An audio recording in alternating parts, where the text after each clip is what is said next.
एक ऐसी कला जो कभी मध्य प्रदेश के आदिवासी गांव की दीवारों तक सीमित थी, आज दुनिया की बड़ी आर्ट गैलरीज में अपनी पहचान बना रही है। आप देख रहे हैं जी मध्य प्रदेश छत्तीसगढ़ का डिजिटल प्लेटफॉर्म। आपके साथ मैं हूं सोनाली सिंह और हम बात कर रहे हैं गोंड कला की। मध्य प्रदेश की वो पारंपरिक कला जिसने स्थानीय पहचान से निकलकर वैश्विक मंच तक का सफर तय किया। आखिर क्या है गोंड कला, इसकी शुरुआत कैसे हुई और कैसे मध्य प्रदेश के छोटे छोटे गांव के कलाकार अब अंतर्राष्ट्रीय बाजारों तक पहुंच रहे हैं, आइए समझते हैं इस एक्सप्लेनर के जरिए। तो सबसे पहले आपको बताते हैं कि गोंड कला है क्या। गोंड कला भारत की सबसे प्राचीन जनजातीय कला शैलियों में से एक मानी जाती है। इसका संबंध मुख्य रूप से गोंड जनजाति से है, जो मध्य प्रदेश, छत्तीसगढ़, महाराष्ट्र और आंध्र प्रदेश के कुछ हिस्सों में निवास करती है। गोंड शब्द का अर्थ होता है पहाड़, यानी पहाड़ों और जंगलों में रहने वाले समुदाय की कला। पहले ये कला घरों की दीवारों और आंगन पर बनाई जाती थी। आदिवासी समुदाय का ये मानना था कि सुंदर चित्र और प्रतीक समृद्धि, शांति लेकर आते हैं, और यही वजह थी कि त्योहारों हो गया, विवाह जैसे मौकों पर घरों को इन्हीं चित्रों से सजाया जाता था। गोंड कला की सबसे बड़ी पहचान, सबसे बड़ी खासियत है इसकी अनोखी शैली। इसमें प्रकृति को विशेष महत्व दिया जाता है। पेड़ पौधे, पक्षी, जानवर, नदियां और दैनिक जीवन से जुड़े जो दृश्य हैं, इन चित्रों का प्रमुख हिस्सा होते हैं। और इन पेंटिंग्स में सीधी रेखाओं की जगह बारीक डॉट्स, घुमावदार रेखाएं और जटिल पैटर्न का इस्तेमाल किया जाता है।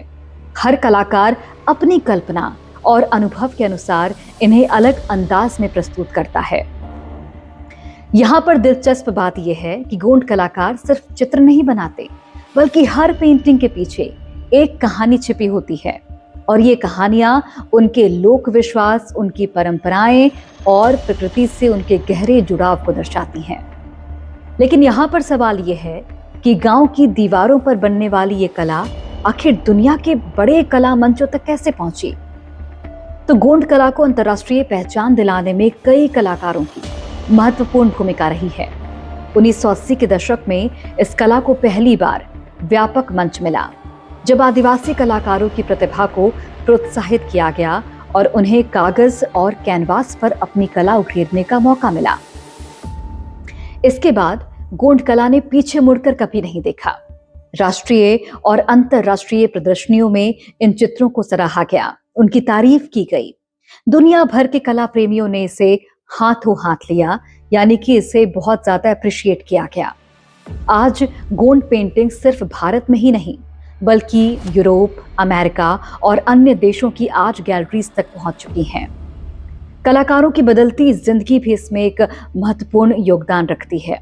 गोंड कला की बढ़ती लोकप्रियता ने कलाकारों की जिंदगियों में भी एक बड़ा बदलाव लाया है। जो कला कभी सिर्फ सांस्कृतिक अभिव्यक्ति का माध्यम थी, वो आज रोजगार, आर्थिक सशक्तिकरण का जरिया बन चुकी है।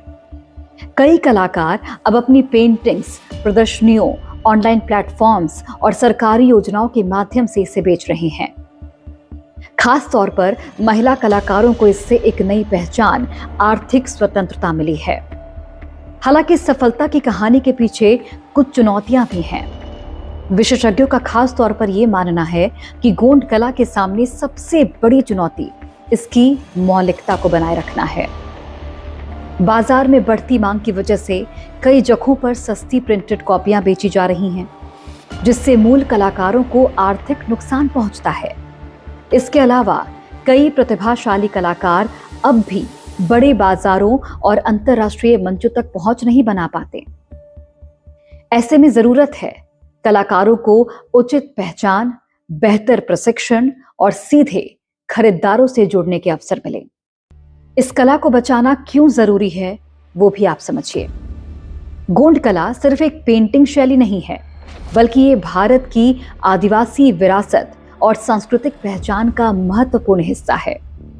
यह हमें प्रकृति के साथ संतुलन बनाकर जीने का संदेश देती है और उस लोक ज्ञान को संजोए रखती है जो पीढ़ियों से एक समुदाय की पहचान रहा है। अगर इस कला और इससे जुड़े कलाकारों को संरक्षण मिलता है तो न सिर्फ एक परंपरा जीवित रहेगी, बल्कि हजारों परिवारों के लिए आजीविका के नए अवसर पैदा होंगे। तो मध्य प्रदेश के गांव से निकलकर दुनिया की कला बाजार तक पहुंची गोंड कला इस बात का उदाहरण है कि प्रतिभा और परंपरा की कोई सीमा नहीं होती। रंगों और रेखाओं में सिमटी ये कहानियां हमें सिर्फ कला से नहीं जोड़ती, बल्कि उन लोगों के जीवन, संस्कृति और प्रकृति के प्रति उनके सम्मान को भी सामने लाती हैं।